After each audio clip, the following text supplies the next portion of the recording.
ఆ గురువులు అంతటి ప్రజ్ఞాశాలి. ఆయన పుత్ర సంతానం కలుగుతుందన్న తర్వాత కొడుకు పుట్టవలసిందే. నేను వాక్సిద్ధి పొందినవాణ్ణి, ఆ గురువులకు శిష్యుణ్ణి. నేను పుత్రికా సంతానం పొందుతావన్నాను. నాకు తెలియదు మా గురువు గారు నీకు వరం ఇచ్చారని. తెంపరితనంతో నా గురువు చెప్పిన మాట మీద విశ్వాసంతో బతకకుండా నా చేత ఈ మాట చెప్పించావు కనుక నీకు పుత్రుడు కాక పుత్రికా కాక నపుంసక సంతానము జన్మించుగాక అని ఆయన వెళ్ళిపోయాడు. ఆ చంద్రసేన జాధవుడికి ఒక నపుంసకుడు జన్మించాడు. ఆయనకి రామచంద్రుడు అని పేరు పెట్టుకుని పాపం వాళ్ళు బాధతో పిల్లవాడిని పెంచుతున్నారు. మరికొంతకాలానికి భాస్కర రాయల వారు మళ్ళీ వచ్చారు. వస్తే ఈ చంద్రసేన జాధవుడు భాస్కర రాయల వారి పాదాల మీద పడి వేడుకున్నాడు. అయ్యా, మీరు పుత్ర సంతానాన్ని అనుగ్రహించారు, కానీ నేనే తెంపరితనంతో ప్రవర్తించాను, ఇలా జరిగింది. గురువుల హృదయాలు ఎంత కోపం వస్తుందో అంత తొందరగా చల్లారిపోతుంది. అలా మనస్తత్వం ఉండకపోతే ఆయన గురువు కాడు. ఎంత కోపంగా ఉంటారో అంత తొందరగా మన్నించేస్తారు. గురువు యొక్క దీర్ఘ కోపానికి ఎవడైనా లోనైపోతే వాడికన్నా పాపి లోకంలో ఉండడు అనమాట. కాబట్టి ఆయన అన్నారు, ఎంత పని చేశావురా, బెంగ పెట్టుకోకు, నీ కొడుక్కి మళ్ళీ పురుషత్వం కలిగేటట్టుగా నేను అనుగ్రహిస్తాను. నేను సూర్యనారాయణమూర్తిని ఉపాసన చేస్తాను దక్షిణ భారతదేశానికి వెళ్ళి అని ఆయన మహానుభావుడు కర్ణాటక దేశంలో కృష్ణానది ప్రవహిస్తున్నటువంటి ఒక ప్రాంతానికి వెళ్ళి విశేషమైనటువంటి ఎండాకాలంలో దూరంగా ఒక పర్ణశాలని నిర్మాణం చేసుకుని ప్రతిరోజు కూడా తృచ విధానంతో అర్ఘ్యప్రదానం చేస్తూ సూర్యనారాయణమూర్తిని ఉపాసన చేసేవారు. రోజు కృష్ణానది వరకు నడిచి వెళ్ళి వెనక్కి వచ్చి పడుకుంటే శిష్యులు ఒక రోజున భాస్కరరాయల వారి కాళ్ళు ఒత్తుతున్నారు. ఒత్తుతూ పాదముల వంక చూస్తే ఇంతంత బొబ్బలు ఎక్కున్నాయి. గురువుగారు, ఇంత దూరం మీరు రోజు కృష్ణానది దగ్గరికి వెళ్ళి వెనక్కి వస్తున్నారు, మీ పాదములు బొబ్బలెక్కిపోయాయి. ఇది గురువు యొక్క అనుగ్రహం అంటే. తనకేమొస్తుంది, గురువుకు వచ్చేదేం లేదు. తన్ని నమ్ముకున్న శిష్యుడు తెంపరితనంతో ప్రవర్తించినా ఉద్ధరించడానికి భాస్కరరాయల వారు పడిన శ్రమ. పర్ణశాల తీసుకెళ్లి కృష్ణానది ఒడ్డున వేసుకుందాం అన్నారు. అంటే ఆయన పడుకుని అన్నారు, ఒరేయ్, మన పర్ణశాల కృష్ణానది ఒడ్డున వేద్దామన్నారు కానీ కృష్ణానదిని పర్ణశాల దగ్గరికి తెద్దామని మీరు ఎందుకు అనలేదురా అన్నారు. అంటే శిష్యులు తెల్లబోయి, కృష్ణానది పర్ణశాల దగ్గరికి ఎలా వస్తుంది గురువుగారు అని అనలేదు. ఎందుకు అనలేదు? గురువు గారి మీద నమ్మకం అటువంటి. రేపటి నుంచి మీరు బెంగ పెట్టుకుంటున్నారు కాబట్టి నేను కృష్ణానదికి వెళ్ళను, కృష్ణానదిని ఇక్కడికి పిలుస్తానన్నారు. ఉదయం లేచి సంధ్యావందనం చేసి సూర్యనారాయణమూర్తిని పిలిచారు. మహానుభావుల యొక్క ఉపాసన బలం సూర్యనారాయణమూర్తి నడిచొచ్చి ఎదురుకుండా నిలబడ్డాడు. ఏం కావాలి భాస్కరరాయల వారు అన్నాడు. కృష్ణానదిని దారి మళ్లించి ఇలా పంపు అన్నారు. ఆయన అన్నారు, ప్రతి యుగమునకు సృష్టి ప్రారంభములో నదీనదములు ఎలా ప్రవహించాలనేటటువంటి దాన్ని చతుర్ముఖ బ్రహ్మగారు నిర్ణయం చేస్తారు. నదీనదములు అలాగే పెడతాయి. వాటి దారి మళ్లించకూడదు, మహాపాపం. కాబట్టి నేను ఆ పని చెయ్యకూడదు. ఇప్పుడు వాటిని నేను దారి మళ్లించను అన్నారు.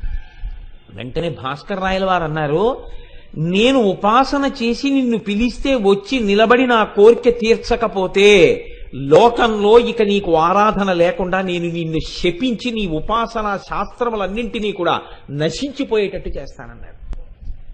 ఇది భక్తుల యొక్క గొప్పతనం. ఇది సనాతన ధర్మం యొక్క వైభవం. ఎవరు గజగజలాడిపోయారో తెలుసా అండి? లోకములకంతటికి వెలుతురిచ్చే సూర్యనారాయణమూర్తికి చెమటలు పట్టాయి. భాస్కరరాయల వారు, మీరంతా ఆగ్రహించకండి, కృష్ణానది ఎందుకు రావాలి మీ పర్ణశాల ముందుకి? మీరు నాకు అర్ఘ్య విధానంతో ఉపాసన చేస్తే ఆ రామచంద్రుడికి పుంస్త్వాన్ని ప్రసాదించడానికి. అసలు మీరు అవేమీ చేయకుండా నేను ఆ పిల్లవాడిని పురుషుడిగా చేస్తాను, మీరు శాంతి పొందండి అన్నారు. ఆయన అన్నారు, నేను బిచ్చగాండి కాదు నువ్వు ఇస్తే తీసుకోవడానికి. నాకు శాస్త్రం తెలుసు, నేను ఉపాసన చేస్తాను, ఈశ్వరుడు లొంగవలసిందే. నువ్వు లొంగి నాకు కోరిక ఇవ్వాలి. నువ్వు భగవంతుడవని దయామయుడవని నమ్మి నిన్ను ప్రార్థించాను కృష్ణానదిని ఇలా పంపమని. అలా నువ్వు పంపకపోతే నీవు దయామయుడవు కాదు కనుక నీ ఉపాసన శాస్త్రాల్ని భంగం చేస్తానన్నారు. సూర్యనారాయణమూర్తి చూశాడు భాస్కరరాయల వారి వంట. చూసి అన్నాడు, తప్పకుండా కృష్ణానది దారి మళ్లించేస్తాను, కానీ శాశ్వతంగా అలా ఉండకూడదు. మీరు శరీరంతో ఉన్నంత కాలం మాత్రం ఈ కృష్ణానది మీ పర్ణశాల ముందు నుంచి వెడుతుంది. ఎవరైనా లోకంలో శరీరం విడిచిపెట్టవలసిందే కాబట్టి శరీరం విడిచిపెట్టేసిన తర్వాత మాత్రం కృష్ణానది యథాపూర్వకంగా ప్రవహిస్తుంది అని అనుమతి ఇచ్చారు. ఇప్పటికీట నా జీవితంలో కోరిక భాస్కరరాయల వారు కృష్ణానదిని మళ్లించిన ప్రదేశం చూడడానికి వెళ్ళాలి ఒకసారి. కర్ణాటక రాష్ట్రంలోని ఆ ప్రాంతంలో ఇప్పటికీ కృష్ణానది ప్రవహించినటువంటి ఇసుక మేకలవి ఇప్పటికీ సాక్ష్యంగా ఉంటాయి. అక్కడ అగ్రహారాల కింద జమీందారులు ఇచ్చేస్తే చింత తోటలతో ఉన్నవి బ్రాహ్మణులకు ఇచ్చారు. మీరు అమ్ముకుంటే పురుగులు పుడతాయన్నారు. ఇప్పటికే అంతట పురుగులు పుడతాయట అమ్మబోతే చింతకాయల్లో. అది భాస్కరరాయల వారంటే అంతటి మహానుభావుడు.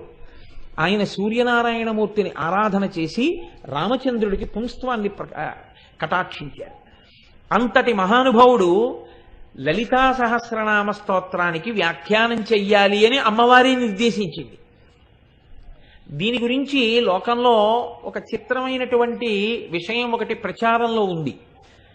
అప్పటికి ముందు భాస్కరరాయల వారికి ఎక్కడో ఎవరి దగ్గరో కొద్దిగా బాకీ ఉండేదని అమ్మవారు భాస్కరరాయల వారిని లలితా సహస్రానికి వ్యాఖ్యానం రాయమంటే, అమ్మా రుణగ్రస్తుడైన వాడు వ్యాఖ్యానం ఎలా చేస్తాడమ్మా, నాకు రుణం ఉంది అని భాస్కరరాయల వారు అన్నారని మరునాడు సంధ్యావందనం చేసుకోవడానికి వారు వెళ్ళేటప్పటికీ ఆ రుణాన్ని తీర్చేసి అమ్మవారు ఆయన రాసిచ్చిన కాగితం తెచ్చి అక్కడ పెట్టేసిందని, అప్పుడు లలితా సహస్రనామ స్తోత్రానికి వ్యాఖ్యానం చేయడం భాస్కరరాయల వారు ప్రారంభం చేశారని అంటారు లోకంలో.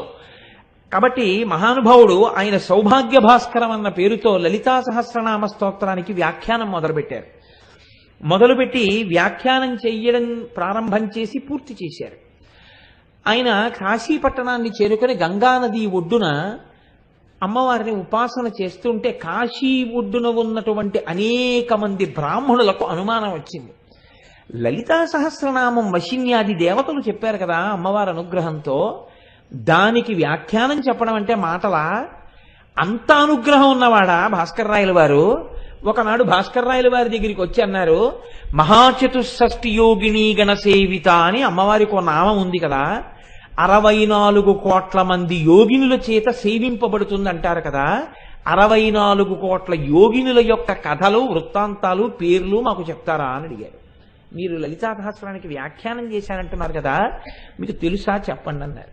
అంటే భాస్కరరాయల వారు అన్నారు, ఏ భక్తుడైనా అంతేనండి, పలికెడిది భగవతమట పలికించు విభుండు రామభద్రుండట. నేను చెప్తున్నానన్నవాడికి అయితే బెంగ, అమ్మవారు చెప్పిస్తోందన్నవాడికి బెంగ ఏమిటి? కాబట్టి ఆయన అన్నారు, తప్పకుండా మీకు 64 కోట్ల యోగినుల చరిత్రలు కదా కావాలి, సాయంకాలం మీ అగ్ని కార్యాలు పూర్తి చేసుకుని గంగ ఒడ్డుకొచ్చి కూర్చోండి చెప్తానన్నారు. వాళ్ళకి ఒక గురువు గారు ఉండేవారు, కుంకుమానంద స్వాముల వారు. ఆయనకి వెళ్ళి చెప్పారు, ఇవాళ 64 కోట్ల మంది యొక్క చరిత్ర చెప్తాట మహానుభావుడని.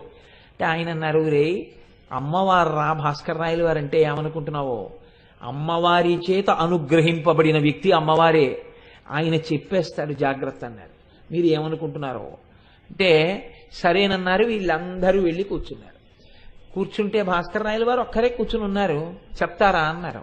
చెప్తాను, మీ అగ్ని కార్యాలు సంధ్యావందనం అన్నీ అయిపోయాయా? అయిపోయాయి. అయితే అందరూ కళ్ళు మూసుకుని వినడం ప్రారంభం చేయండి, మొదలు పెడుతున్నానన్నారు. వీళ్ళందరూ కళ్ళు మూసుకుని వినడం ప్రారంభించారు. ఒకేసారి ఇన్ని కోట్ల గొంతుకలతో యోగినుల యొక్క చరిత్రలు వినపడుతున్నాయి. వినపడుతుంటే వీళ్ళందరూ తెల్లబోయి కంగారు పడి కుంకుమానంద స్వామి వారి దగ్గరికి, గురువు గారి దగ్గరికి పరిగెత్తారు. పరిగెత్తి, గురువుగారు ఏకకాలంలో మాకు ఆకాశంలో ఇన్ని కోట్ల మంది యోగినులు నిలబడి వాళ్ళ చరిత్ర వాళ్ళు చెప్తున్నారు, ఇది ఎలా సంభవం అయిందని అడిగారు. ఆయన అన్నారు, మీరు ఎవరిని అడిగారు చెప్పమని అన్నారు. భాస్కరరాయల వారిని అడిగామన్నారు. మీకు చెప్పానా, అమ్మవారి అనుగ్రహం పొందినవాడు అమ్మవారి అయిన, ఇప్పుడు మీ కళ్ళు తుడుస్తాను చూడండి అని ఆయన తన చేతులతో తన శిష్యుల కళ్ళు తుడిచి ఇప్పుడు చూడండి సరిగ్గా అన్నారు. వాళ్ళు భాస్కరరాయల వారి వంక చూస్తే భాస్కరరాయల వారి కుడి భుజం మీద లలితాదేవి, ఎడం భుజం మీద శ్యామలాదేవి కూర్చుని ఉండగా అమ్మవారిని ఇద్దరిని ఆయన వహించి కూర్చునుంటే 64 కోట్ల మంది యోగినులు పైనుంచి అమ్మవారికి నమస్కారం చేస్తూ చరిత్ర చెప్పుకుంటున్న సందర్భం. కాశీపట్టణం ఆకాశ వీధిలో కొన్ని వేల మంది ఆ రోజున దర్శనం చేశారు. అది భాస్కరరాయల వారు. ఇది జరిగిన తరువాతే భాస్కరరాయల వారు వారణాసిలో విశ్వేశ్వరుడి దేవాలయంలోంచి మనం బయటికి రాగానే ఎదురుగుండా అన్నపూర్ణమ్మ దేవస్థానం ఉంటుంది. అన్నపూర్ణమ్మ దేవాలయంలోకి వెళ్ళగానే కుడి చేతి పక్కకి తిరిగితే ఎత్తైన అరుగు ఉంటుంది. ఆ అరుగులోకి చిట్ట చివరికి వెళ్ళి చూస్తే కొంచెం లోతుగా ఉంటుంది. అక్కడ మెట్లు దిగి కిందకెడితే శ్రీచక్రేశ్వరుడు అని ఒక శివలింగం ఉంటుంది. ఆ శ్రీచక్రేశ్వరుడు అన్న శివలింగం ఈ సందర్భం జరిగిన తరువాత, లలితా సహస్రనామ స్తోత్ర వ్యాఖ్యానం పూర్తయిన తరువాత భాస్కరరాయల వారు ప్రతిష్ఠ చేసినటువంటి శివలింగం. నేను కాశీ వెళ్ళినప్పుడు నాతో వచ్చిన వాళ్ళందరినీ ప్రత్యేకం ఆ శివలింగం దగ్గరికి తీసుకెళ్లి ఈ విషయం చెప్పి పొంగిపోయి ఆనందపడిపోయి ఆ శివలింగం మీద 4 తుమ్మి పూలు వేసి పరవశించిపోతుంటాం. కాబట్టి అంతటి మహానుభావుడు భాస్కరరాయలు వారంటే, కాబట్టి మహాచతుషష్ఠి యోగిని గణసేవిత అన్న నామానికి వ్యాఖ్యానం ఆ యోగినుల చేతే చెప్పించగలిగినంతటి ప్రజ్ఞావంతుడు భాస్కరరాయల వారంటే. అంతటి మహాపురుషుడు చేసినది సౌభాగ్య భాస్కరం. ఆ సౌభాగ్య భాస్కరాన్ని ఆధారం చేసుకునే 4 మాటలు అమ్మవారు పలికించినవి ఏవైనా ఉంటే సాహసం చేసి 4 మాటలు మీకు విజ్ఞాపన చేసే ప్రయత్నం చేస్తున్నాను. కాబట్టి అమ్మవారి యొక్క లలితా సహస్రనామ స్తోత్రాన్ని ప్రారంభం చేస్తూ వసిన్యాది దేవతలు అంటారు. వసిన్యాది దేవతలనండి, తదనంతరము గ్రంథస్థము చేసిన వ్యాస భగవానుడనండి. వసిన్యాది దేవతలు ప్రారంభం చేస్తూ శ్రీమాత అంటూ ప్రారంభం చేశారు. మొట్టమొదటి నామం శ్రీమాత. నేను మీకు నిన్నటి నుంచి ఎన్నో ప్రసంగాల్లో దీని గురించి అనుసంధానం చేస్తూనే ఉంటాను.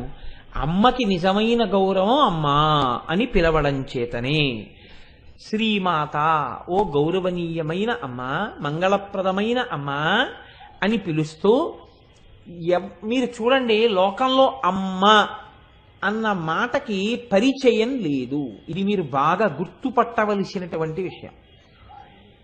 అమ్మ నాన్నగారిని పరిచయం చేస్తుంది. ఈయన మీ నాన్నగారు, నాన్నగారండి అనాలి.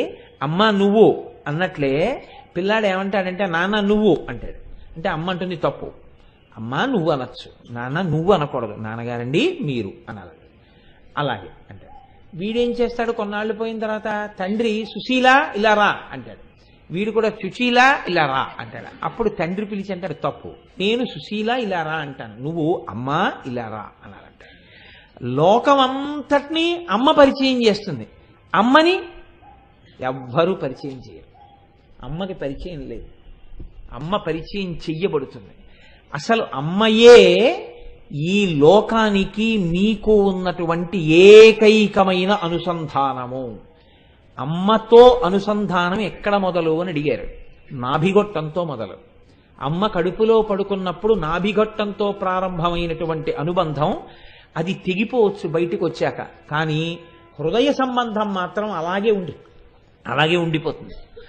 అమ్మ అనగానే ఒక్కసారి అమ్మ జ్ఞాపకానికి వచ్చి, అమ్మ అనగానే లోకంలో ఎవరికైనా జ్ఞాపకానికి వచ్చేది ఏది అంటే అమ్మ చేత్తో పెట్టిన అన్నమే.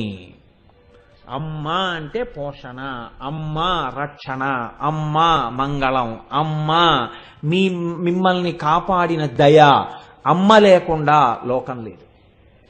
అమ్మ ప్రేమ, అమ్మ అన్నవి లేకపోతే అసలు ఈ సృష్టి ఆగిపోతుంది.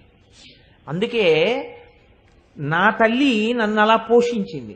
మీరు నన్ను మరొకలా అర్థం చేసుకోను అంటే మీరు ప్రాజ్ఞులు, మీరు అలా అర్థం చేసుకోరు. శ్రీమాత అన్న మాటని అనేక కోణాల్లో వ్యాఖ్యానం చేశారు. కానీ నేను చాలా తెల్లబోయింది ఎక్కడ నా జీవితంలో అంటే, గైనకాలజీలో పేరు ప్రఖ్యాతులు వహించినటువంటి ఒక గొప్ప ప్రొఫెసర్ ఆంజనేయులు గారని పెద్ద డాక్టర్ ఆయన ఒక పుస్తకం రాశారు, మాతృదేవో భవ. నా జీవితంలో అదృష్టం ఏంటంటే ఇదే పట్టణంలో ఉన్నటువంటి పెద్ద గైనకాలజిస్ట్ డాక్టర్ జగదీశ్వరి గారు ఆ తల్లికి ఎందుకు ఇవ్వాలనిపించిందో నాకు ఒకసారి తీసుకొచ్చి ఆ పుస్తకం ఇచ్చారు. కోటేశ్వరారు ఈ పుస్తకం చదవండి అన్నారు. నేను తెల్లబోయిన విషయం ఏమిటో తెలుసా అండి, ఆయన శ్రీమాత అన్న మాటని అనుసంధానం చేస్తూ ఆయన ఒక ఋషిగా ఒక మాట రాశారు. అసలు ఈ ప్రపంచమంతా ఎక్కడి నుంచి వచ్చింది? ఈ ప్రపంచమంతా మొదటి కదలిక ఏర్పడడానికి ఎక్కడ ప్రారంభము అంటే తండ్రి వీర్యమునందు. మీరు నన్ను విశాల హృదయంతో అర్థం చేసుకోండి. నేను ఏమి అక్కర్లేని ప్రస్తావనలు చేయడం లేకపోతే అసంబద్ధమైన మాటలు మాట్లాడడం ఇంత పరమ పవిత్రమైన వేదిక మీద నా లక్ష్యం కాదు. అసలు ఈ సృష్టికి ప్రారంభం ఎక్కడ అంటే తండ్రి యందు వీర్యము యొక్క కదలిక. ఈ వీర్యం ఎవరు తీసుకున్నారు? అమ్మ పుచ్చుకుంది. లోకంలో శరీరానికి ఉన్న లక్షణం ఏమిటంటే అక్కర్లేనిది ఏదైనా లోపలికి వెళ్ళింది అనుకోండి, వెంటనే శరీరం ప్రతిస్పందిస్తుంది. అక్కర్లేనిది ఏదో లోపలికి వచ్చేసిందని చెప్తుంది. ఒక్క ఈగ వెళ్ళింది అనుకోండి, పలకమారి వాంతి అయిపోతుంది. అక్కర్లేనిది లోపలికి వెడితే ఎలర్జీ కింద ఫార్మ్ అయిపోతుంది. ఫార్మ్ అయిపోయి అది వెంటనే వైద్యుణ్ణి సంప్రదించవలసి ఉంటుంది. శ్రీమాతాతత్వం ఎక్కడుందని ఆ డాక్టర్ గారు కనిపెట్టి రాశాడో తెలుసా అండి? పురుషుడిలో కదిలినటువంటి వీర్యాన్ని స్త్రీ శరీరం ఎంత గొప్పగా ఆమోదిస్తుందంటేట, అది తన శరీరంలో ఏర్పడిన పదార్థమంత తేలికగా ఆహ్వానం పలికి లోపలికి తీసుకుంటుంది. అలా పుచ్చుకోకపోతే అసలు సృష్టి ఆగిపోతుంది. ఒక్క పురుష వీర్యాన్ని స్త్రీ శరీరం అలా పుచ్చుకునేటట్టు నిర్మాణం చెయ్యడంలో ఉంది అమ్మవారి యొక్క సృష్టి శక్తి, మాతృత్వం. అది జగన్మాత యొక్క లోక నిర్మాణ శక్తి అక్కడ ప్రకటనమైందన్నాడు ఆ డాక్టర్ గారు. ఒక డాక్టర్ గారు శ్రీమాతా తత్వాన్ని అక్కడ పట్టుకున్నారు. ఆయన రాసిన మాటల్లో నేను కదిలిపోయిన మాట ఎక్కడంటే, ఒక అద్భుతమైన మాట రాశారండి ఆయన. అంటే ఇంగ్లీష్ సెంటెన్సెస్ నాకు మళ్ళీ జ్ఞాపకం వచ్చినా వాటిని వాడడం నాకు అంత పెద్ద ఆసక్తి లేదు. తల్లి శరీరం ఉన్నప్పటికీ బిడ్డ పెరగడం అనేటటువంటిది, పిండం పెరగడం అనేటటువంటిది తల్లి యొక్క శరీరంలో ఇంకా ఏ ఇతర భాగమునందైనా జరగవచ్చా అంటేట, తల్లి శరీరంలో పిండం పెరగడానికి ఇంకా ఏ అవయవం దగ్గర ఉన్నటువంటి ఏది అంగీకరించదు. పిండం పెరగడం అంటే పిల్లవాడు పూర్తిగా తయారైపోయేంత వరకు పెరగాలి. పూర్తిగా తయారైపోయేంత వరకు పెరగాలి. లోపల పిల్లవాడు నొక్కుడు పడిపోకూడదు, తల్లి శరీరం పిట్లిపోకూడదు.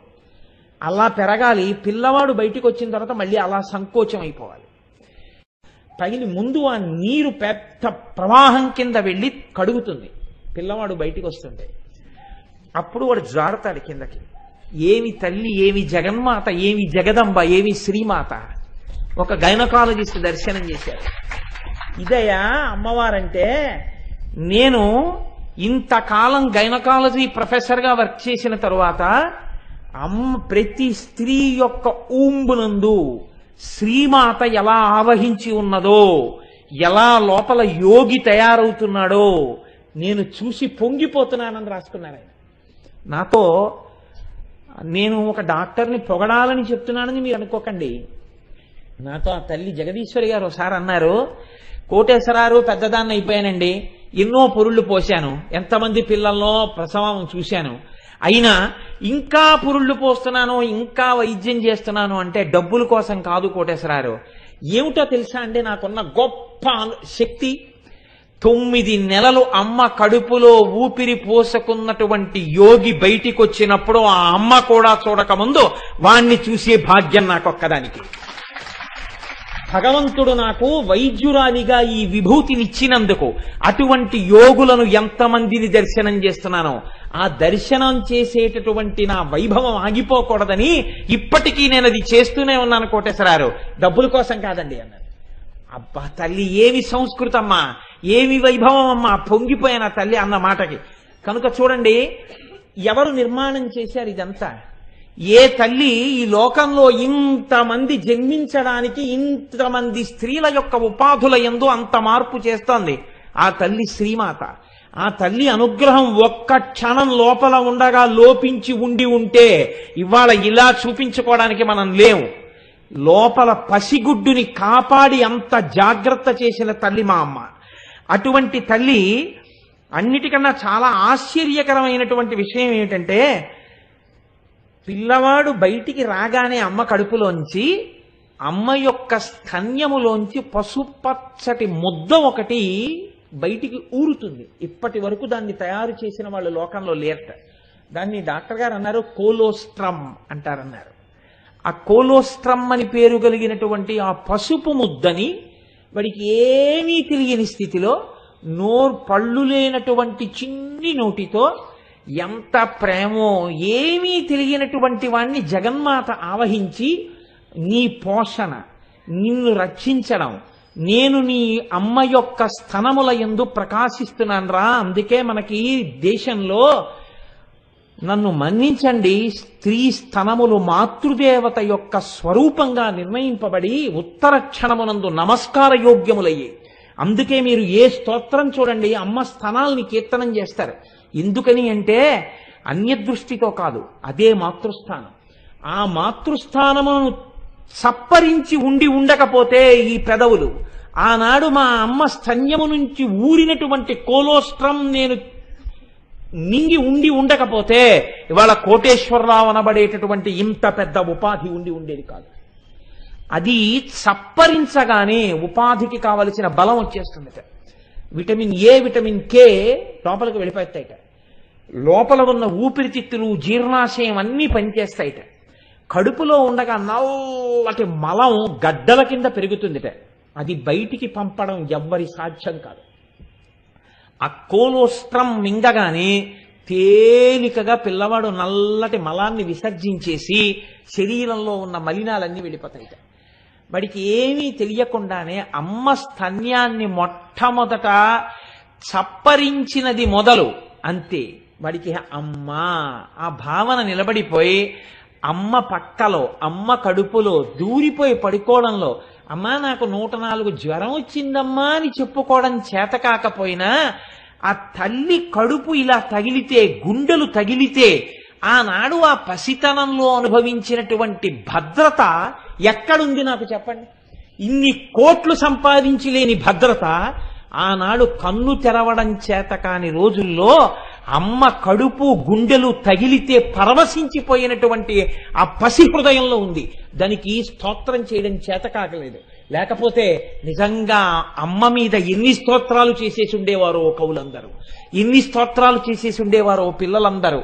అందుకే అటువంటి అమ్మతనం ఎక్కడుందో అదంతా శ్రీమాతా తత్వమే. ఇది మనుష్యుల యందు కాదండి. ఆశ్చర్యం ఎక్కడుంటుందంటే, నేను ఒక్కొక్కసారి మా బాల్కనీలో నిలబడి చూస్తూ ఉంటాను. ఒక పంది 15 పిల్లలు 20 పిల్లల్ని కంటుంది. అది నడిచి వెళ్ళిపోతూ ఉంటుంది. వెళ్ళిపోతూ పెంట కుప్పలో పారేసినటువంటి వ్యర్థ పదార్థాల్ని, పిల్లలు రోడ్ల పక్కన విసర్జించినటువంటి మలాన్ని తింటూ ఉంటుంది. తిని అది పాలుగా మార్చి తన పిల్లలకి ఇస్తుంది.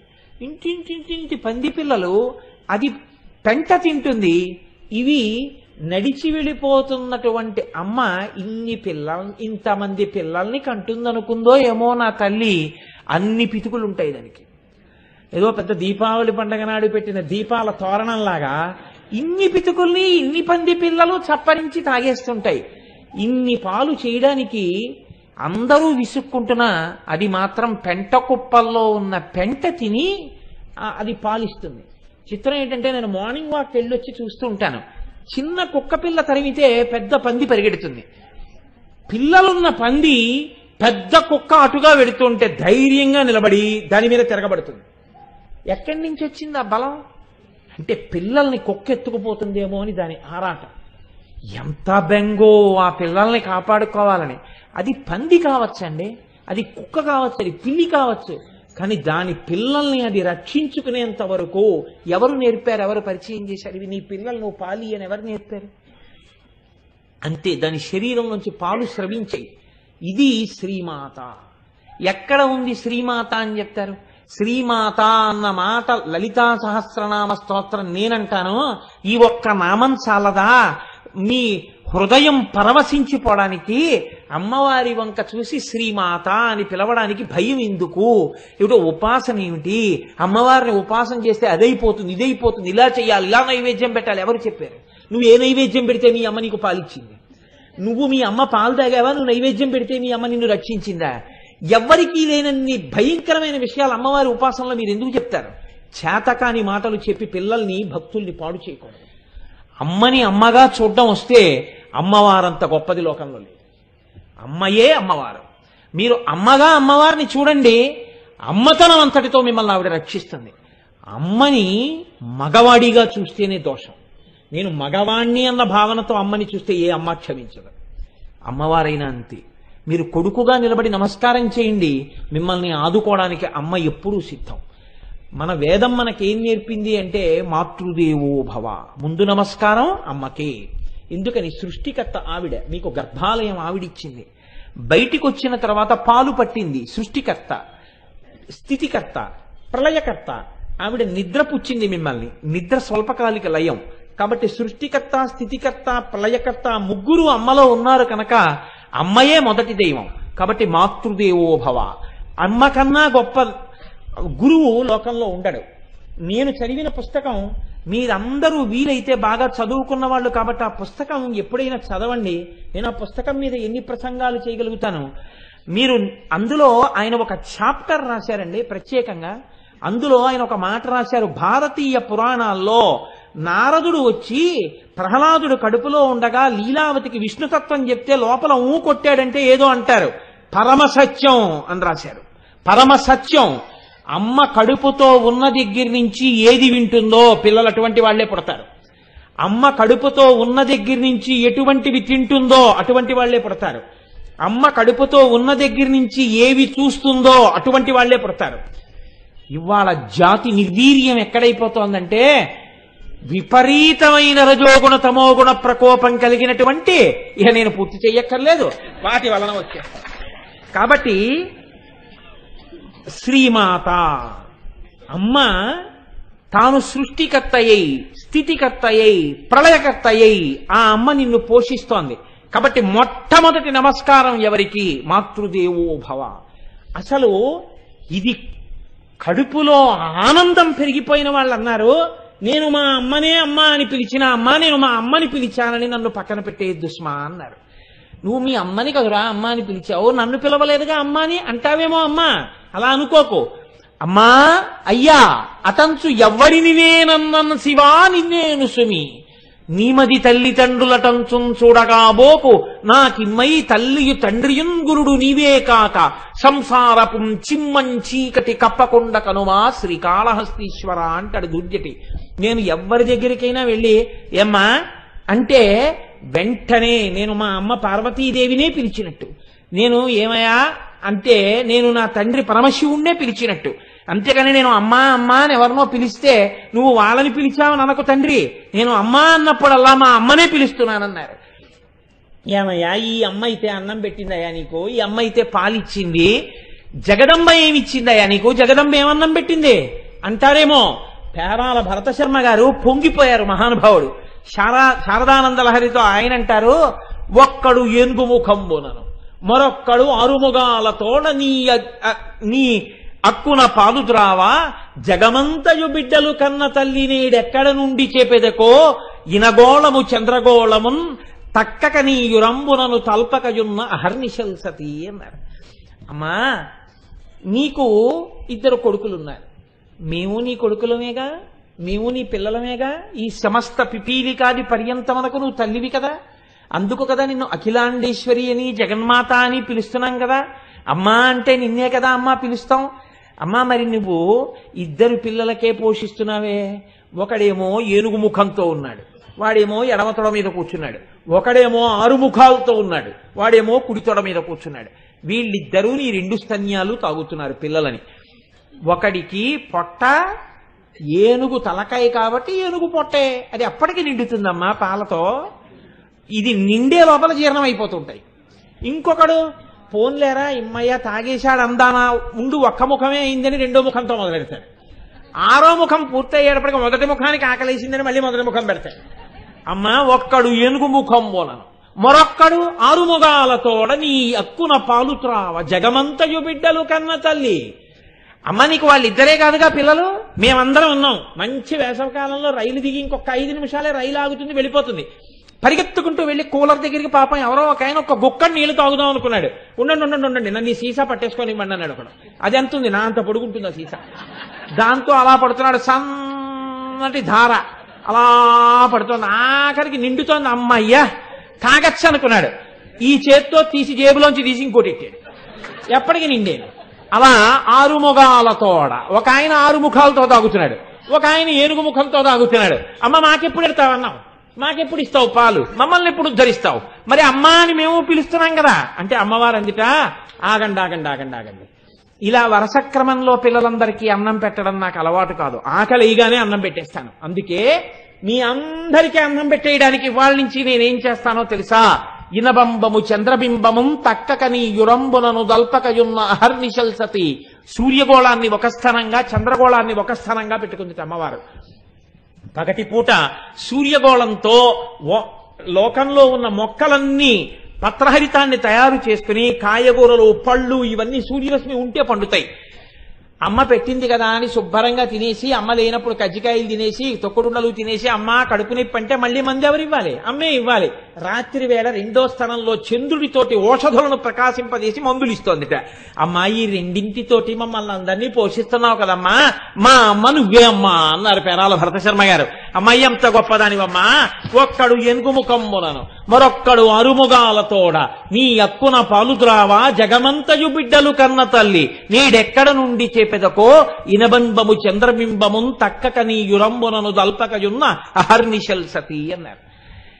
ఇక్కడ భాస్కరరాయల వారు అన్నారు, లోకంలో ఒక తల్లికి తండ్రికి జన్మించిన తరువాత బిడ్డడు ఆ తల్లిని అమ్మా అమ్మా అమ్మా అని పిలుస్తాడు. అమ్మ ఎన్నేళ్ళు వచ్చినా వాడి కడుపే తడుగుతుంది. వాడికి ఇంకా పెట్టాలి ఇంకా పెట్టాలి, వాడు ఇంకా బాగా తినాలి, వాడు బాగా ఆరోగ్యంగా ఉండాలి తప్ప వీడు అమ్మా నేను సన్యాసం తీసేసుకుంటానమ్మా అన్నాడు అనుకోండి, అమ్మో నిన్ను చూడకుండా నేను ఉండగలనాన్న అంటుంది తప్ప ఏ తల్లి పిల్లాన్ని సన్యాసం తీసేసుకోమనో అడవిలకు వెళ్ళిపోయి తపస్సు చేసేసుకోనో అంత తొందరగా ఏం అంగీకరించదు. శంకరాచార్యుల వారిని కన్న తల్లి అంగీకరించలేకపోయింది ఆర్యాంబ. అంత తేలిక అమ్మ మనసు బిడ్డన్ని విడిచిపెట్టి ఉండడం అంటే అంత తేలికేం కాదు. కాబట్టి ఏ తల్లి ఇంక నేను జన్మ లేకుండా చేసుకోవడం కోసమని తురీయాశ్రమానికి వెళ్ళిపోతానంటే అంగీకరించి అంత ఔదార్యంగా పంపించి మళ్ళీ అమ్మా నాన్న అని పిలవవలసినటువంటి అవసరం లేని రీతిలో వేరొక జన్మ ఎత్తవలసిన అవసరం లేని ఉపాసన చేస్తానంటే పిల్లాన్ని ఏ అమ్మ పంపిస్తుంది? ఎంతసేపు తన కొడుకుగా ఉండమని అడుగుతుంది. కానీ ఈ అమ్మ ఏం చేస్తుందిట, ఒక్కసారి శ్రీమాత అని పిలిస్తే శివజ్ఞానం ఇచ్చేస్తుంది. శివజ్ఞానం దొరికిందనుకోండి ఏమవుతుంది? అంతే, ఒక్కసారి వేదము చేత ప్రతిపాదింపబడినటువంటి సమస్త జ్ఞానము కరతలామలకం అవుతుంది. తను జ్ఞాని అవుతాడు. ఆ జ్ఞానము కలగగానే ఇక మళ్లీ పుట్టవలసిన అవసరం లేకుండా పునరావృత్తి రహిత శాశ్వత శివ సాయుధ్య స్థితిని పొందేస్తాడు. మిగిలిన అమ్మల్ని అమ్మా అమ్మా అమ్మా అంటే వాళ్ళు ఇంకా నాన్న నువ్వు నన్ను అమ్మా అమ్మా అంటూనే ఉండాలంటారు. ఈ అమ్మను అమ్మా అని పిలిస్తే ఇక మళ్లీ వేరొక జన్మలో అమ్మా అని ఎవరిని పిలవవలసిన అవసరం లేని రీతిలో మోక్షాన్ని ఇస్తుంది. కాబట్టి అమ్మా నువ్వు శ్రీమాత, నువ్వు ఇంత గొప్పదానివమ్మా, ఇహ సంసార క్లేశం ఉండదు నిన్ను పిలిచిన వాడికి. అందుకే ఇది తెలిసి చెయ్యండి తెలియక చెయ్యండి అంతే ఆ శక్తి. జ్ఞాన సంబంధర్ని చిన్న వయస్సులో ఉండగా తండ్రి గారు అక్కడ మంటపంలో కూర్చోబెట్టి స్నానం చేయడానికి ఎడుతున్నారు. నానా నానా అని వాడు ఏడుస్తున్నాడు. ఉరే నేను వెళ్ళి స్నానం చెయ్యడానికి మునక వేసినప్పుడు నీకు భయం వేస్తే అదిగో గోడ మీద ఉన్నారే ఇద్దరు పార్వతీ పరమేశ్వరుల యొక్క మూర్తులు చెక్కబడి ఉన్నాయి, వాటిని చూపించన్నాడు. ఆవిడ అమ్మ, ఆయన నాన్న. ఇంట్లో అమ్మ ఇక్కడ నేను ఉన్నాం కదా, నీకు నాకు వీళ్ళకి అందరికీ అమ్మా నాన్న వాళ్ళు. అమ్మా అంటే మీ అమ్మ పలుకుతుందా? నాన్న అంటే పలుకుతారా? అంతకన్నా అమ్మా అని నువ్వు ఆర్తితో పిలవాలి, కానీ పరుగు పరుగున వస్తుంది. మీ అమ్మ ఇక్కడి నుంచి పిలిస్తే వినపడకపోవచ్చు మీ అమ్మకింటికి, కానీ ఈ అమ్మని నువ్వు ఆర్తితో లోపల అమ్మా అన్నా సరే వచ్చేస్తుందిరా, నీకు భయం వేస్తే ఆవిడ్ని పిలన్నాడు. అది పసి హృదయం అండి, నమ్మేసింది. నమ్మకంలో ఉంది ఏదైనా, నమ్మని వాడికి ఎంత చెప్తే మాత్రం ఉపయోగం ఏముంది? కాబట్టి వెళ్ళాడు, స్నానం చేద్దామని నీటిలో ములిగాడు. అమ్మో తండ్రి నీటిలో మునిగిపోయాడని భయం వేసింది. ఒక్కసారి గోడ వంక చూశాడు, పిలిస్తే పలుకుతుంది అన్నాడుగా, అందుకని ఆ బెంగతో అమ్మా అమ్మా అన్నాడు. అంతే, పరమశివుడు అన్నాడు అమ్మా అమ్మా నమ్మి పిలిస్తే కూర్చుంటావే లేరా అని చెయ్యట్టు తీసుకొచ్చాడు. ఇద్దరూ వచ్చేశారు. ఈ పిల్లాడు చూసి అమ్మా అమ్మా అమ్మా అని ఏడుస్తున్నాడు తండ్రి కోసమని.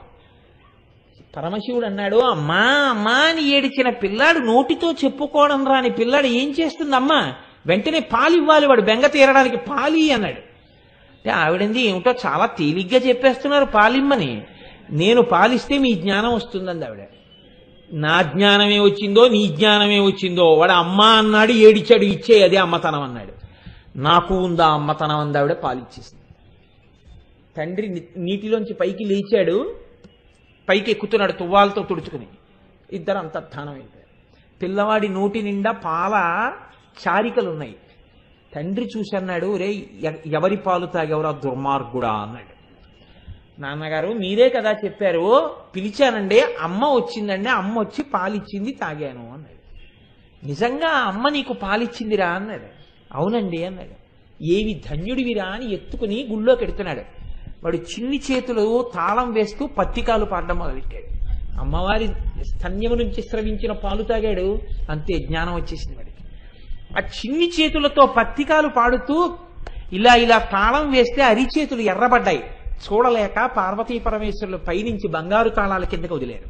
వాడు చిన్నప్పటి నుంచి తాళం వేస్తూ ఆఖరికి పెళ్ళవగానే భార్యతో కలిసి పరమశివుల్లో లీనమైపోయాడు జ్ఞాన సంబంధాలు.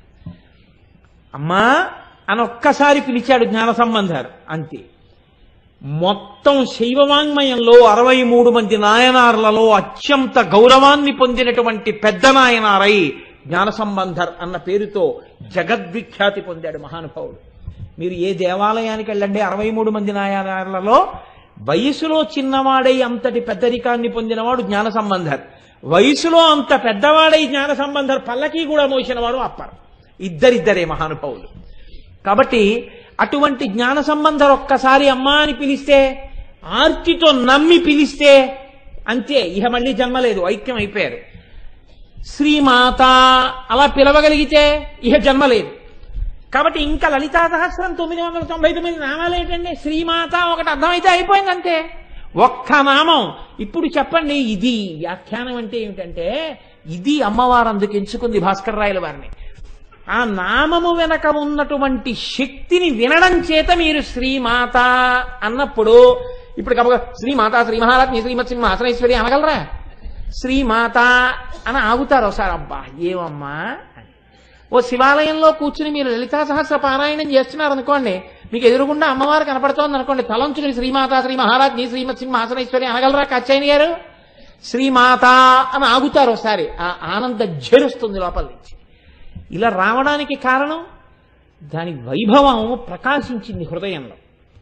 కనుక అమ్మా అని పిలిస్తే చాలు, ఇక మళ్ళీ అమ్మా అని పిలవవలసిన అవసరం తీయగలిగిన తల్లి, ఇక మళ్ళీ జన్మలేని తనాన్ని ఇవ్వగలిగిన తల్లి. ఈ భావాన్ని పునికి పుచ్చుకున్నారండి అందరూ. ఎవరికి అమ్మవారి అనుగ్రహం కలిగిందో వారందరి నోటి వెంట ఇటువంటి మాటలే వచ్చాయి. మీకు నేను ఒక ఉదాహరణ చూపిస్తాను. శ్రీకృష్ణ కర్ణామృతంలో లీలాశుకుడు ఒక శ్లోకం చేస్తాడు. అందులో అంటాడు, అయం క్షీరాంభో దేహే పతిరితి గవాం పలకయితి శ్రితోస్మాభిక్షీరోపనయన ధియా గోపతనయ అనేన ప్రత్యూహో వ్యరచి సతతం జనజననీ స్తనాదప్యస్మాకం సకృదపి పయో దుర్లభమభూత్. ఓ కృష్ణ, నువ్వు శ్రీ మహావిష్ణువుగా పాలసముద్రంలో పడుకుంటావని కోరి కోరి నందుడికి కుమారుడిగా నందవ్రజానికి వచ్చావు కాబట్టి ఎప్పుడూ ఆవుల వెంట దూడల వెంట తిరుగుతూ గో సంబంధములు కలిగిన వాడివని, ఎప్పుడూ వెన్న దొంగలిస్తూ ఉంటావని, నందుడి యొక్క కుమారుడివి కనుక ఇంటి నిండా పాలు పెరుగు ఉంటాయని నిన్ను నమ్మి మిగిలినవి దొరికినా దొరకపోయినా పాలు దొరికితే జీవనానికి ఇబ్బంది ఉండదు కదా, కృష్ణుని నమ్ముకుంటే పాలు దొరకవా అని నీ పాదాలు పట్టుకున్నందుకు అమ్మ పాలు కూడా దొరకకుండా చేశావయ్యా అన్నాడు లీలాశకుడు. అమ్మ పాలు కూడా దొరకకుండా చేశావంటే ఏంటి? ఇంకొకసారి అమ్మ పాలు తాగవలసిన అవసరం లేదు, అంటే వేరొకసారి జన్మ లేదు. పాలతో సంబంధం ఉన్న నువ్వు నిన్ను నమ్మి స్తోత్రం చేస్తే ఇంకొకసారి అమ్మ పాలే తాగకుండా దరిద్రుణ్ణి చేశావు అన్నాడు. అంటే దరిద్రుణ్ణి చేశావు కాదు, ఇంకొకసారి జన్మనెత్తకుండా చేశావు. ఈ భావన ప్రచోదనం కావాలంటే అమ్మవారి అనుగ్రహం వశిన్యాది దేవతలకు వచ్చినట్టు భాస్కర రాయల వారికి వచ్చినట్టు వస్తే ఏ తత్వంలోనైనా అలా దర్శనం చేశారు పెద్దలైన వారు. కాబట్టి చూడండి, ఇది శ్రీమాత. శంకర భగవత్పాదులు అంటారు సౌందర్యలహరిలో, గిరామాహుర్దేవీం ద్రుహిణ గృహిణీమగమవిదో హరే పత్నీం పద్మాం హరసహచరీమద్రితనయాం తురీయా కాపిత్వం దురధిగమని సీమ మహిమా మహామాయా విశ్వం భ్రమయసి పరబ్రహ్మ మహిషి. ఇదొక చమత్కారమైనటువంటి శ్లోకం. ఇందులో అమ్మవారిని తీసుకెళ్లి మహామాయా స్వరూపంగా సౌందర్యలహరిలో శంకరాచార్యుల వారు పరబ్రహ్మమునకు మహిషిగా చెప్పారు. అంటే రాజ్ఞిగా కాకుండా ఆయన భార్యగా చెప్పారు. ఇందులో అంటారు, గిరామాహుర్దేవీం ద్రుహిణ గృహిణీం ఆగమవిదో. అమ్మ నేను చెప్పట్లేదమ్మా, వేదములను క్షుణ్ణంగా అర్థం చేసుకున్న వాళ్ళు చెప్తున్నారు. ఏమని? నువ్వే చతుర్ముఖ బ్రహ్మగారి యందు సృష్టి శక్తిగా ఉంటావు. అందుకని సరస్వతి, ఆయనకి జ్ఞానశక్తి ఉండాలి, సృష్టికి వేదముల యొక్క జ్ఞానం ఉండాలి. అందుకని 4 ముఖాలతో 4 వేదాలను వల్లించగలిగిన శక్తివై నాలుక మీద సరస్వతిగా ఉంటావు. నువ్వే హరిసహచరీ పద్మనిలయాం, శ్రీ మహావిష్ణువుకి శక్తి స్వరూపంగా పద్మాలయవై లక్ష్మిగా ఉంటావు. నీవే రుద్రుడికి శక్తిగా పార్వతిగా ఉంటావు. అద్రితనయాం, అద్రి అంటే కొండ యొక్క కూతురు. నీకు తండ్రినైతి నాకింత చాలదే, ఇది మహాద్భుతంబు ఇందువదన అంటాడు కొండలరాయుడు అందులో. కాబట్టి ఆ వీరభద్ర విజయం పోతన గారి అలా కొండకి కూతురు కాబట్టి పార్వతీదేవి, పర్వతరాజపుత్రి పార్వతీదేవి రుద్రుడి యొక్క శక్తి.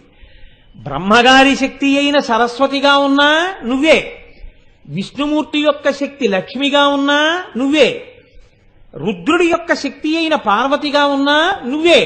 ఉన్నది ఆ శక్తే. ఫ్యాన్లో కెడితే తిప్పుతోంది, లైట్లో కెడితే వెలిగిస్తోంది, హీటర్లో కెడితే అన్నం వండుతోంది, అది లేకపోతే ఇంట్లో ఓవెన్గా ఉంటే మీకేమో వేడిగా ఇస్తోంది, ఎయిర్ కండిషనర్లో ఉంటే చల్లగా ఉంటుంది. ఉన్న ఆ శక్తి ఒక్కొక్క దాని యందు ఒక్కొక్కటిగా ప్రకాశించినట్టు, ఒక్కొక్క విభూతిని వ్యక్తం చేసినట్టు, విష్ణువు యందు స్థితికార శక్తిగా లక్ష్మిగా, బ్రహ్మగారి యందు సృష్టి శక్తిగా సరస్వతిగా, రుద్రుని యందు లయకార శక్తిగా పార్వతిగా, అమ్మ 3 రకాలుగా ప్రకాశిస్తున్న తల్లివి నువ్వే. చిట్ట చివర ఈ 3 తత్వములు ఏకమైపోతే ఒకటైన పరబ్రహ్మతత్వములకు మహిషివై మహామాయవై ఈ లోకమును తిప్పుతూ ఆఖరణ ఈశ్వరుడితో కలుపుతున్న దానివి నువ్వేనమ్మా అన్నారు. ఆ అమ్మ అనుగ్రహం కలిగిందనుకోండి, ఒక్కసారి సంసారములోంచి పైకెత్తేస్తుందంతే. అవిద్యానామంతస్థిమిరమిహిరోద్దీపనగరి జడానాం చైతన్య స్తవకమకరంద శృతిహరి దరిద్రాణం చింతామణి గుణనికా జన్మ జలధౌ నిమగ్నానాం దంష్ట్రామురరిపు వరాహస్య భవతి అంటారు శంకర భగవత్పాదులు. ఆదివరాహమూర్తి యొక్క కోర ఆ రోజున భూగోళాన్ని సముద్రంలోంచి పైకెత్తినట్టు అమ్మా అని ఆర్తితో పిలవగలిగితే సంసార సముద్రమునందు మునిగిపోయిన వాణ్ణి తన పాదముతో అలా పాదం మీద కూర్చోపెట్టుకుని పైకెత్తి పరమశివుల్లో కలిపేసి మోక్షాన్ని ఇచ్చేస్తుంది. వేరొకసారి అమ్మా అని పిలవవలసిన అవసరం, వేరొకసారి వేరొకటి కడుపున పుట్టవలసిన అవసరం లేకుండా పునరావృత్తి రహిత శాశ్వత శివ సాయుధ్య స్థితిని ఇయ్యగలిగినటువంటి పరబ్రహ్మస్వరూపిణి. కాబట్టి అంతటి తల్లివమ్మ, ఇంత శక్తి ఉన్నదానివి, ఇంత శక్తిని మా ఎందుకు కృప చేస్తావు? ఒక్క మాటకి అమ్మా అని పిలిస్తే చాలు. ఎందుకంత పొంగిపోతావు? నువ్వు అమ్మవు కనుక, నీకు అమ్మతనం ఉంది కనుక. అందుకే పోతన గారు పొంగిపోతే అమ్మవారికి ఇంకొక నామాలు వేయలేదు. అమ్మలగన్నయమ్మ మూరమ్మల మూలపుటమ్మ చాలా పెద్దమ్మ సురారులమ్మ కడుపారడి బుచ్చినయమ్మ తన్ను లోనమ్మిన వెల్పుటమ్మల మనంబున ఉండెడి అమ్మ దుర్గమాయమ్మ కృపబ్ధినిచ్చుట మహత్వ కవిత్వ పటుత్వ సంపదల్లన్నారంతే. అమ్మ అమ్మ అమ్మ అమ్మ అమ్మ. ఈ అమ్మ అన్న పేరు పడిపోయింది అలవోకగా పోతన గారికి. ఆ అమ్మ అన్న నామం యొక్క గొప్పతనాన్ని ఆవిష్కరిస్తూ మూక పంచశతిలో మూకశంకరులు అంటారు, జంతోస్తవ పద పూజన సంతోష తరంగితస్య కామాక్షి బంధో ఇది భవతి పునః సింధో అంబస్సు భ్రమీతి శిలా అన్నారు. అమ్మా ఒక పెద్ద బండరాయిని తీసుకొచ్చి అలా ప్రవహిస్తున్నటువంటి ఏటిలో పడేస్తే అది నీటిలోకి మునిగిపోవడం మానేసి ఇంత పెద్ద బండరాయి నీటి మీద తేలిపోతే చూసిన వాడు ఇదేమిటో బండరాయి తేలిపోయిందని వెళ్ళిపోతారా? తెల్లబోయి ఇదేమిటిది బండరాయా కాదా అని ఇంకోసారి ఎత్తుతాడు. ఎత్తలేక ఎత్తలేక ఎత్తగలిగినంత బండరాయి, కానీ నీటిలో ములగట్లేదు. ఇప్పుడు వాడు తెల్లబోయి ఇదేమిట్రా బండరాయి ములగట్లేదు ఏమిటని వీధిలో ఉన్న వాళ్ళందరినీ పిలుస్తాడు, ఊళ్ళో ఉన్న వాళ్ళందరినీ పిలుస్తాడు. పక్క ఊళ్ళ వాళ్ళు వస్తారు, బళ్ళు ఎక్కొస్తారు, కార్లు ఎక్కొస్తారు, బస్సులు వేసుకొస్తారు. అప్పుడు అదొక దర్శనీయ స్థలం అయిపోతుంది. ఎందుకని? నీట మునగని బండ. నీట మునగకుండా ఉండడం బండకి ఎలా సాధ్యం కాదో ఒక్కసారి మనుష్యుడు కాదమ్మా. ఆయన అంటారు, జంతోస్తవ పద పూజన సంతోష తరంగితస్య కామాక్షి. లోపల నుంచి సంతోష తరంగములు ఉద్భుతమవుతుండగా అబ్బా ఇన్ని జన్మల తర్వాత, ఇన్ని కోట్ల జన్మల తర్వాత నా తల్లి ముందు కూర్చుని మా అమ్మ పాదాల మీద ఇంత కుంకం నా చేత్తో వేస్తున్నాను, నాకన్నా భాగ్యవంతుడెవరు అని అమ్మా అంటూ ఎవడు వేశాడో వాడు ఉత్తర క్షణం నీలో కలిసిపోకపోతే, సమస్తమైన సౌఖ్యములను పొంది మోక్షాన్ని పొందకపోతే ఏటి మీద బండ తేలినంత అన్నారు. సింధో రంభస్సు భ్రమీతి శిల, ఏటి మీద బండ తేలుతుందమ్మా, ఒక్కనాటికి తేలదు. నీ పాదములను సంతోష తరంగములు పైకొచ్చేటట్టుగా ధ్యానం చేసి పూజ చేసిన వాడు మోక్షాన్ని పొందకుండా, ఇహమనందు సౌఖ్యం పొందకుండా ఉంటాడా అమ్మా? పొంది తీరుతాడు. ఇది ఆయన యొక్క పూనిక. మూకశంకరులు అమ్మవారి వంక చూస్తూ మాట్లాడినటువంటి శ్లోకం. మూకశంకరులు మాట్లాడినా సొంతం కాదు, అమ్మవారే నోరు లేని వారిలోకి, వాక్కు లేని వారిలోకి ప్రవేశించి వాక్కుగా మారి పైకొచ్చినటువంటి శ్లోకం. అంటే ఇది అమ్మవారే చెప్పిన శ్లోకం. అది అమ్మవారు చెప్పిందే, ఇది అమ్మవారు చెప్పిందే. శంకరులలోంచి వచ్చిన సౌందర్యలహరి అమ్మవారు చెప్పిందే. ఇన్ని అమ్మవారిలోంచి వచ్చి ఒకటికి ఒకసారి, ఒకటికి ఇంకొకసారి, ఒక పరికొక వయ్యారమయ్య అని అన్నమయ్య పొంగిపోయినట్టు ఇన్ని మార్లు అమ్మవారు ఒక్కసారి నీకు నోరిచ్చినందుకు నా వంక తిరిగి అమ్మా అను చాలు, నిన్ను ఏ స్థితికి ఎత్తుతానో చూడు. పరాశర భట్టర్లు అంటారు శ్రీగుణరత్న కోశంలో, ఐశ్వర్యమక్షర గతిం పరమం పదం వా కస్మైతి చంజలి భరం వహతే వితీర్య అస్మైన కించితుచితం కృతం జిత్యధాంబ తం లజ్జసే కదయకోయుదారభావ అన్నారు. ఒకనొకనాడు ఒకడు వెళ్లి అమ్మవారి ముందు నిలబడి అమ్మా అని పిలిచి ఇలా వంగి నమస్కారం చేశాట. అయ్యో పిల్లవాడు నన్ను వచ్చి అమ్మా అన్నాడే అని అమ్మవారు వాడికి ఇహమునందు సమస్త సుఖములనిచ్చిందిట. 3 తరాలు చూడగలిగినటువంటి గొప్ప వైభవాన్ని ఇచ్చిందిట.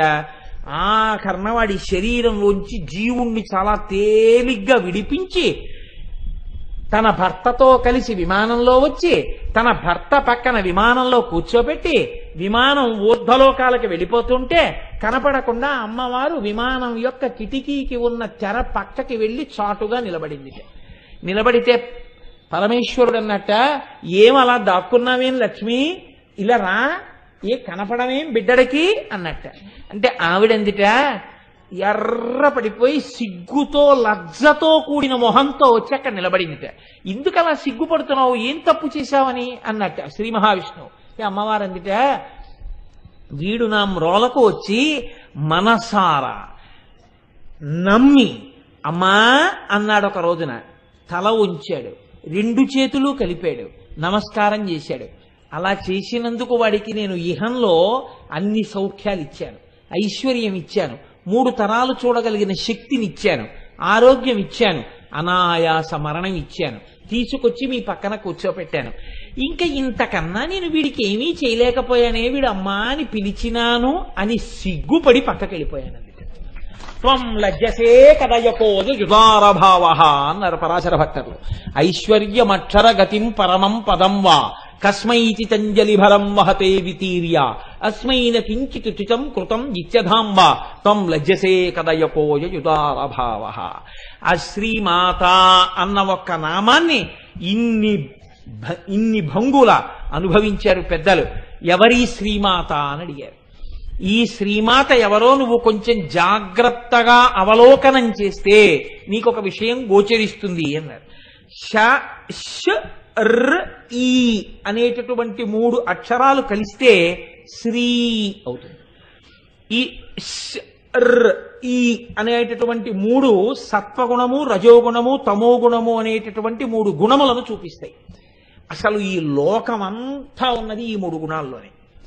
ఈ 3 గుణాలు కలిసిపోయాయి అనుకోండి, 3 గుణాలు బయటికి రాకుండా కలిసిపోయాయి అనుకోండి, కలిసిపోయి అవ్యక్తం అయిపోయి పైకి రాకుండా ఒక దాంట్లోకి వెళ్ళిపోయి ఉండిపోయాయి అనుకోండి, అప్పుడు ఎస్ ప్లస్ అర్ ప్లస్ ఈ కలిసిపోతే శ్రీ కలిసిపోయి మాత ఆవిడలోకి వెళ్ళిపోతాయి. అంటే ఈ సృష్టికి ముందుండిపోయిన ఆవిడొక్కతే, పూర్వజా ఆవిడొక్కతే ఉంది. ఈ 3 గుణములు ఆవిడలో ఉండి ఆవిడలోంచి పైకొచ్చాయి. ఈ 3 గుణములను తీసి శుద్ధ సత్వాన్ని ఇవ్వాలంటే ఎవరివ్వాలి? ఆవిడే ఇవ్వాలి. కాబట్టి శ్రీమాత అలా ఇవ్వగలిగిన తల్లి. ఎందుకు ఇవ్వాలి? ఇవ్వకుండా ఉండలేని ప్రేమ కలిగిన అమ్మ కనుక. మీరు చూడండి, మీరు లోకంలో ఒక మర్యాద కనిపెట్టి ఉంటారు. ఒక భర్తకి భార్య అయిన తర్వాత ఆడది ముందేమడుగుతుందంటే, ఏమంటే నాకు చంద్రహారాలు ఉంటే బాగుండంటుంది. భర్త కూడా ప్రీతితో చేయిస్తాడు. అంతేగాని మీ నాన్న చేయిస్తే బాగుండంటే వాడు దుర్మార్గుడు. వాళ్ళ నాన్న చేయించి నీ పిల్లనిచ్చింది ఎందుకు? ఇంకా చంద్రహారాలు చేయించాడు. ఏదో పలకసర్లు కూడా ఉంటే బాగుండు. నువ్వు నా ఇంటి లక్ష్మి, నువ్వు అడగాలి కానీ ఎందుకు రాదు. చేయించాడు పలకసర్లు. ఏమండి నాకు వడ్డానం ఉంటే బాగుంటుంది, చేయించాడు. మీరు గమనించండి, ఒక 50 ఏళ్ళు వచ్చిన తర్వాత ఇప్పుడు ఆ స్త్రీ అంటుంది, ఏమండి నా వడ్డానం తీసి కోడలికి ఇచ్చేస్తానంటే, నువ్వు పెట్టుకోవా వడ్డానం? ఇంకా నేను పెట్టుకోవడం ఏంటండి? ఇంట్లో కోడలా వడ్డానం పెట్టుకు తిరుగుతుంటే చాలదా? మీరు గమనించి ఉంటారు, పెద్ద కుటుంబాల్లో ఒక లక్షణం ఉంటుంది. ఇది మా అమ్మగారు పెట్టుకున్న నగలని ఇంటికి కోడలు రాగానే ఆ నగలు ఆ కోడలకు అలంకారం చేస్తారు, పరంపరాగతంగా వెళ్ళిపోతాయి. ఒకప్పుడు తనవి అన్నవి తన కోడలికి ఇచ్చేసి కోడలు పెట్టుకుంటే సంతోషపడిపోతుంది. కన్న కడుపు కూతురికి కన్నా కోడలికి ఇస్తారండి నిజమైన ప్రేమ ఉన్న అత్తగారైతే. అందరూ అటువంటి వారే. నా దృష్టిలో అయితే అటువంటి సంకుచితత్వం ఉన్న అత్తగారులు ఉన్నారని నేను అనుకోను. ఎవరో తెలియక అమాయకత్వంతో ఉంటే ఉండవచ్చు. కాబట్టి అమాయకత్వం తొలగిపోతుంది, అజ్ఞానం లోపల గాఢంగా ఉండిపోతే ప్రమాదంగా. కాబట్టి చూడండి, ఇప్పుడు అసలు ఆ తత్వంలోనే ఆ లక్షణం ఉంటుంది. అమ్మవారికి ఉన్నటువంటి లక్షణం కూడా ఏమిటంటే, మీరు ఇది చెప్తే చాలు, అమ్మ నేను ఈ గుణాలు నాలో ఉండడం వల్ల నేను చాలా బాధపడిపోతున్నానమ్మా, చాలా కష్టపడిపోతున్నానమ్మా అని మీరు నిజాయితీగా అమ్మవారితో చెప్తే చాలు. ఇది అమ్మవారు ఈ లోకానికి ఇచ్చినటువంటి గొప్ప కటాక్షం అండి. అదేమిట్రా నీ బుర్రా, ఏమిటి ఆ ఉపన్యాసం చెప్పడం, కటాక్షం ఏమిటి, ఇవన్నీ ఉండడం అంటారేమో మీరు. నేను మీకు ఒక ఉదాహరణ చెప్తాను. ఇది నేను తరచూ చెప్తూ ఉంటాను ఈ ఉదాహరణ. అదేం నా సొంతమేం కాదు, జగద్గురువులది. ఒకానొక రాజు యుద్ధం చేస్తున్నాడు యుద్ధభూమిలో. తనని నమ్మినటువంటి ఒక సైనికుడు పక్కన ఉన్నాడు. ఈ సైనికుడితో అన్నాడు, ఒరే ఇవాళ రాత్రి నువ్వు వచ్చి నన్ను కలు అన్నాడు. అంటే ఈ సైనికుడు అన్నాడు, నేను సామాన్య సిపాయిని, మీరు చక్రవర్తి. రాత్రి శిబిరం వేసుకున్నప్పుడు రేపటి యుద్ధ వ్యూహాలు రచించడానికి మంత్రులు, సామంతులు, సేనానులు బారులు తీరి ఉంటారు. అంగప్రదక్షిణానికి 2 గంటలకే వైకుంఠంలో నిలబడిపోయినట్టు. ఇంకా నేను మీ దగ్గరికి వచ్చి ఎలా మాట్లాడతానన్నాడు. అంటే రాజు అన్నాడు, బెంగ పెట్టుకో అని ఓ ఉంగరం ఒకటి తీసి ఇలా విసిరాడు. ఇది పట్టుకుని శిబిరం పక్కన తిరుగుతుండు, దర్శనం నీకు అయిపోతుంది అన్నాడు. ఆయన ఇలా చూసి అన్నాడు, ఉలిక్కిపడి, అయ్య బాబో ఇది శత్రురాజు ఉంగరం అన్నాడు. గప్ చెప్, అది పట్టుకు తిరుగు అన్నాడు. ఇప్పుడు దాన్ని జేబులో పెట్టేసుకున్నాడు. చీకటి పడింది, దర్శనాలకి టైం ఇచ్చారు, టోకెన్లు వేసి సేనాపతి, ఉపసేనాపతి వీళ్ళందరికీ రాత్రి 12, 12:30, 1 గంటన్నర, 2 ఇలా వీడి సిపాయి. వీడికి ఎవరిస్తారు? అప్పుడే రాజుగారు పలహారం చేసి కూర్చున్నారు. 8 అయింది. వీడి శిబిరం పక్కన అలా అలా అలా అలా తచ్చి ఆడుతున్నాడు. గభాలను వెళ్ళి పట్టుకున్నారు. అసలే యుద్ధభూమి, రాజుకి ఆపద వస్తున్నాను. జేబులు వెతికారు, శత్రురాజు ఉంగరం దొరికింది. అందరినీ ఆపేశారు. ముందు వీడిని రాజుగారి దగ్గరికి తీసుకెళ్ళండి, ఎవరు తీసుకెళ్తే వాడికి ప్రమోషన్. ముందు వీడిని గబగబా తీసుకెళ్లారు. మంత్రిని కూడా ఆపి, మహారాజా శత్రురాజు ఉంగరంతో తిరుగుతున్నాడు, పట్టుకొచ్చాం. ఆహా ఏదా ఉంగరం తీసుకున్నారు, మీరు బయటికి వెళ్ళండి. ఇంకే ఉంది, ఇలా చంద్రహాసం తీసి కొట్టేస్తాడు. మనం లోపలికి వెళ్ళి ఆ శరీరాన్ని తీసుకెళ్ళిపోవడం.